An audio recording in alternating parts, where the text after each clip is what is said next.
Bonjour, aujourd'hui une vidéo sur l'endométriose. L'endométriose est une maladie qui touche beaucoup de femmes et qui est une maladie particulièrement douloureuse et qui peut provoquer de l'infertilité. J'ai donc envie d'explorer ce qui se joue dans cette maladie du point de vue du décodage psychobiologique. Cette approche qui permet de mettre en lumière ce que fait la maladie dans le but de permettre à la vie de continuer. Pour cette maladie, je trouve très important de voir précisément ce que la maladie fait. Donc, chez une personne touchée d'endométriose, des îlots de muqueuse utérine, donc le tissu qui tapisse l'intérieur de l'utérus, ce tissu migre en dehors de l'utérus. Il y a des parties, des cellules de ce tissu qui vont ailleurs et qui adhèrent à des autres tissus et qui s'implantent dans d'autres tissus. Ça veut dire que la personne qui souffre d'endométriose, elle se retrouve avec des colonies de muqueuse utérine qui sont greffées sur d'autres organes et qui réagissent aussi aux hormones féminines. Quand les estrogènes signalent à la muqueuse utérine de se détacher s'il n'y a pas eu de grossesse, ces colonies de tissus de muqueuse utérine qui sont implantées sur d'autres organes vont aussi saigner. C'est comme s'il y avait la partie qui permet la nidification à l'intérieur de l'utérus qui migrait ailleurs, qui faisait des colonies.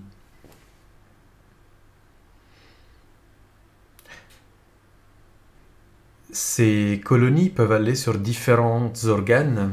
On peut les retrouver sur l'intestin, sur la vessie, plus rarement dans les poumons ou dans le nombril, sur le péritoine, le diaphragme. Donc c'est assez particulier de voir qu'il y a un tissu qui normalement reste confiné à sa place, à l'intérieur de l'utérus, qui est exporté ailleurs, qui se greffe ailleurs. C'est très très particulier comme fonctionnement. Et la question qui vient, qui est tout à fait, bien sûr légitime, mais qui est tout à fait intéressante, est mais pourquoi le corps, si on part du principe qu'il fait ça pour une raison, pourquoi il propagerait un tissu à des endroits qui ne sont pas prévus pour? Donc si on résume ce que je viens de dire, que fait la maladie? Elle fabrique plus de muqueuse utérine ailleurs. C'est comme si le nid qui permet à l'enfant de grandir, d'être conçu déjà et puis de grandir, c'est comme si ce nid devait se faire ailleurs. Donc évidemment, on va, dans le ressenti symbolique, imaginer que une femme vive un désir de grossesse, qu'il soit conscient ou inconscient, mais que le nid pour accueillir cet enfant ne soit pas prêt ou au bon endroit ou comme il est espéré. Donc vous voyez, il y a déjà beaucoup de nuances dans ces ressentis possibles, mais ça tourne autour de la phrase le nid n'est pas prêt, il n'est pas au bon endroit. C'est surtout ça. Comme si on ne pouvait pas accueillir l'enfant qui est désiré parce que le lieu n'est pas le bon. Et n'est pas le bon, vous l'imaginez, ça peut vouloir dire beaucoup de choses en fait. Et chaque personne qui développe une endométriose, pas toutes les personnes qui ressentent ça vont la développer, mais celles qui vont la développer auront chacune son ressenti particulier. Dans cette maladie, j'ai un mot qui revient sans arrêt quand j'y pense, c'est le mot colonisation. Comme si l'endroit où le nid est normalement, donc l'utérus, avait besoin d'être changé. Comme s'il y avait une recherche d'un autre nid, d'un autre lieu oui, c'est là la symbolique, pour faire grandir cet enfant. Le corps fait plus de nids, tout simplement. Ce qui est frappant, c'est que en regardant cette maladie sous ce point de vue, on voit la logique de ce fonctionnement d'urgence qu'est une maladie, qu'est l'endométriose. On voit tout à fait la logique, la biologique, puisque c'est une logique dans le sens de la vie.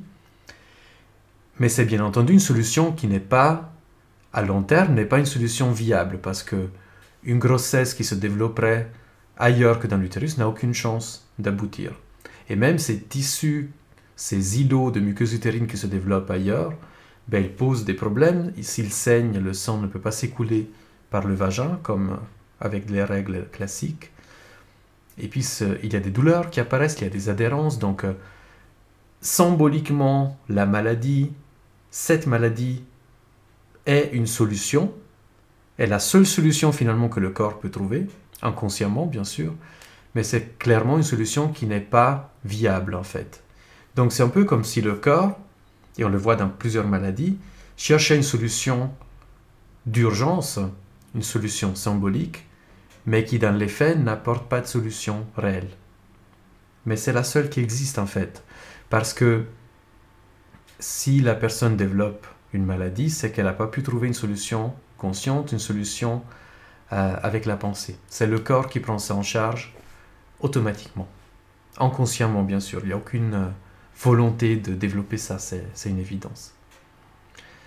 Je parlais avant du désir de concevoir. Ça peut être un désir conscient, ça peut être un désir inconscient, mais l'enfant aussi qui est désiré est peut-être un enfant symbolique. Ça peut être un animal de compagnie. J'aimerais un petit chat. Ça peut être un enfant encore plus symbolique, comme un projet. J'aimerais créer une entreprise, mais l'endroit n'est pas le bon.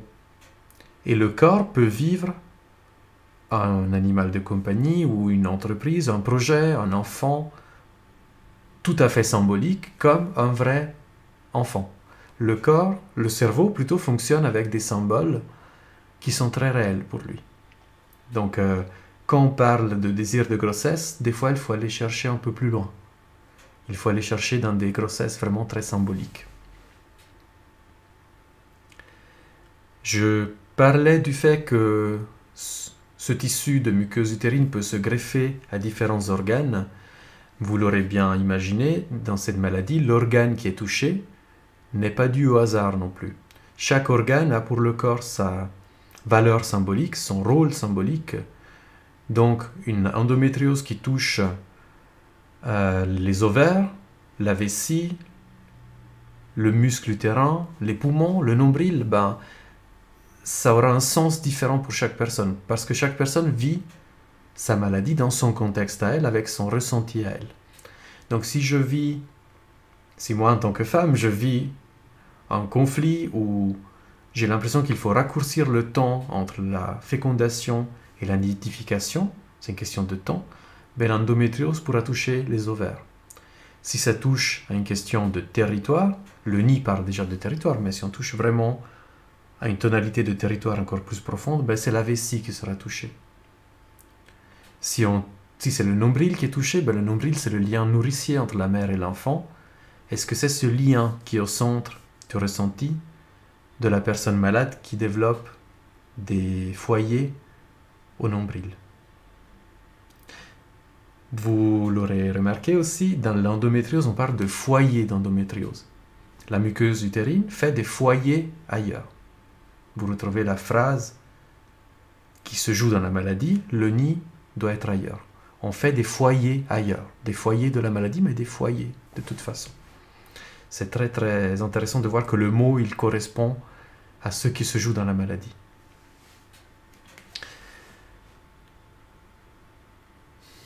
Vous savez, quand je dis il faut trouver ou on va chercher, ce n'est pas une obligation, ce n'est pas un travail qui doit être fait à l'encontre de la personne ou malgré elle. Il faut vraiment que la personne soit demandeuse.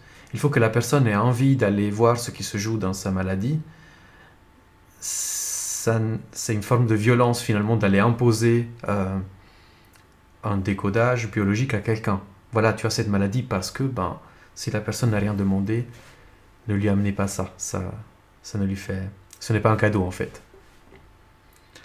Donc voilà, quelqu'un qui a envie de voir ce qui se joue dans sa maladie, là, on peut l'accompagner, on peut l'aider dans ce travail de décodage de la maladie.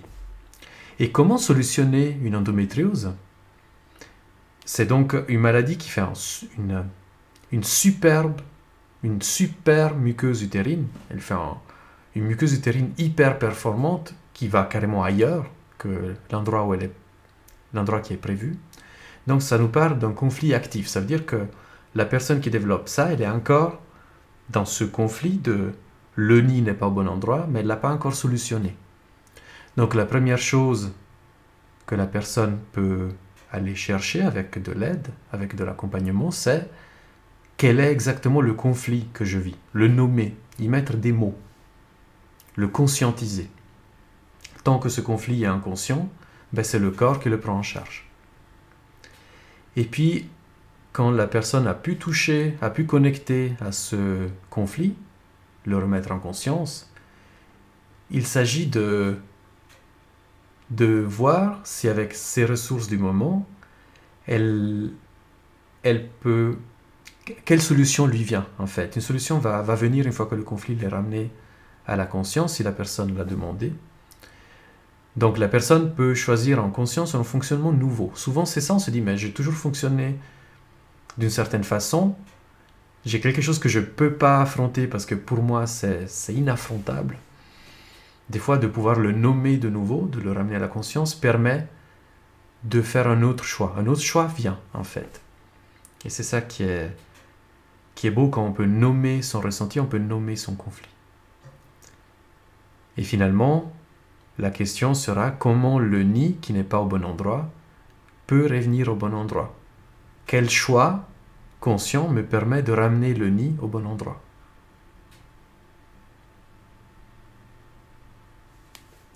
Je vous remercie pour votre attention. J'espère que ces pistes vous parlent. Et puis, je me réjouis de la prochaine vidéo. Je vous souhaite un bon après-midi. À bientôt.